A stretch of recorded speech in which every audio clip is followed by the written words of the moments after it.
in mamiro nuoji yeso tek loko kwan kaya tira makipayo kaya kupa tira mbona la otor ara tira miyo kon mi kwan bon tira oduong matia koko ni university ma aga kaya ba Tio university beretie ko bergetia titie bati akonyo ni Kero amir mewa bere kuang kadiri kero kwalo biru akonyo wa Kero biru na luen kero tade eto biru akonyo wa Kero dong long mapakan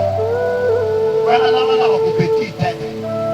Konyo megi wa ini madoti Kon batu wana dong kitiro ni biru na kero konyo kwa Ere kiwanyi payo tima te Lo daro kwa la ye Kau kau tio kwa Duru na konyo payo Mari lega na botu Ukara Ilo kwa Hoda yenche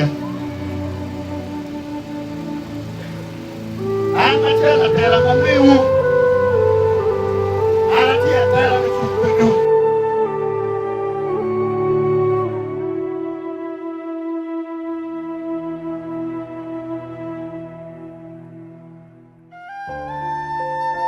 I am only asking for a favor.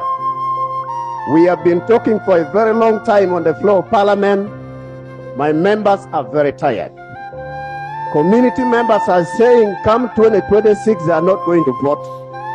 because insecurity has been too much. Even this time, children are not going to go back to school because of poverty.